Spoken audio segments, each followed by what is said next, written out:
اعوذ باللہ من الشیطان الرجیم بسم اللہ الرحمن الرحیم۔ قرآن مجید فرقان حمید سورہ نساء کی آیت نمبر 2 میں اللہ تعالیٰ نے فرمایا ہے، اس کا مفہوم یہ ہے، اور یتیموں کو ان کے مال دے دو اور بری چیز کو عمدہ چیز سے نہ بدلا کرو اور نہ ان کے مال اپنے مالوں میں ملا کر کھایا کرو، یقیناً یہ بہت بڑا گناہ ہے۔ سورہ نساء کی ہی آیت نمبر 10 میں اس کا مفہوم یہ ہے، بے شک جو لوگ یتیموں کا مال ناحق طریقے سے کھاتے ہیں وہ اپنے پیٹوں میں صرف آگ بھرتے ہیں اور وہ جلد ہی دہکتی ہوئی آگ میں جا گریں گے۔ حقوق العباد پر ہم لوگ بات کر رہے ہیں۔ حقوق العباد میں ایک مسئلہ ایسا ہے جس کی طرف لوگ دیکھنا بھی نہیں چاہتے، سننا بھی نہیں چاہتے، بات کرنا بھی نہیں چاہتے، اور وہ مسئلہ ہے یتیموں کا مال کھانا، اور وہ بھی کس کا؟ اپنے ہی گھر والوں کا۔ لڑکے لڑکیاں جتنے بھی جس بھی گھر میں یتیم ہیں جن کا وراثت کا حق ہے، ان میں سے جو لڑکے ہیں نا، وہ لڑکے یعنی لڑ کر تو اپنا حق لے ہی لیتے ہیں، لیکن وہ بیچاری لڑکیاں وہ اکثر اس وراثت کے حق سے محروم رہ جاتی ہیں، جو کہ ایک بہت بڑا گناہ ہے۔ جو لوگ ان کی حق تلفی کر رہے ہیں، یہ بہت بڑا گناہ ہے۔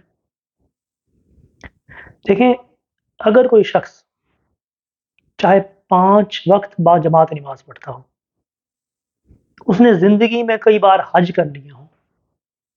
بہت نیک سیرت نیک اخلاق ہو، لوگوں کو کھانا کھلاتا ہو،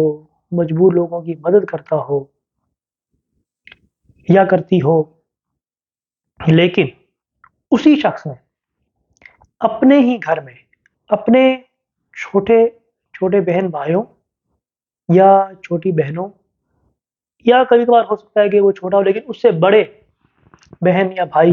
کا حق اس نے کھا لیا ہو، تو اس کی جتنی بھی عبادتیں ہیں وہ کسی کام کی نہیں ہیں۔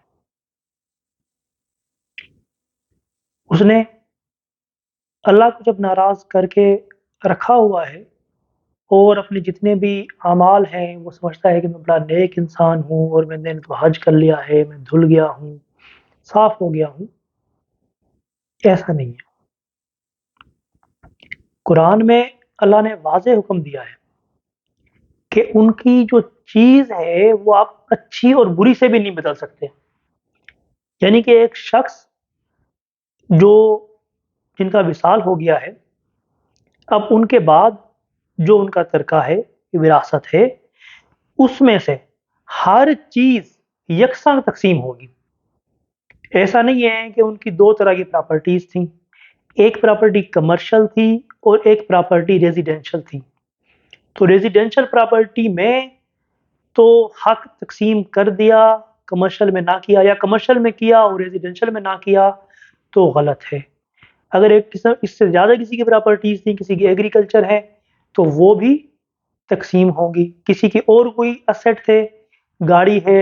کیش ہے، سونا ہے، جو بھی چیز ہے، غرض یہ کہ کوئی بھی چیز ہو، کسی شخص کی فیکٹری ہے، فیکٹریاں ہیں، بزنسز ہیں، اسٹاک میں انویسٹمنٹ ہے، انوینٹوریز ہیں، جو بھی اس کے اسٹس ہیں، جو بھی جائیداد ہے، وہ ہر ایک چیز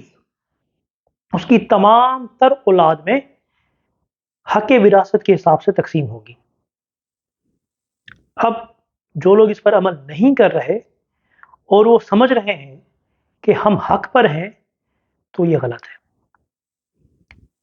اور افسوس کی بات یہ ہے کہ وہ لوگ جو اپنے چھوٹے بھائیوں یا اپنی چھوٹی بہنوں کے اتنے بڑے دشمن بنے ہوئے ہیں،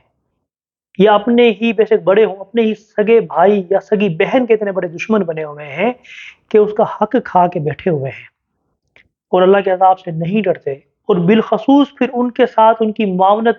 کرنے والی شخصیات، یعنی ایک شخص کا وصال ہو گیا لیکن ان کی زوجہ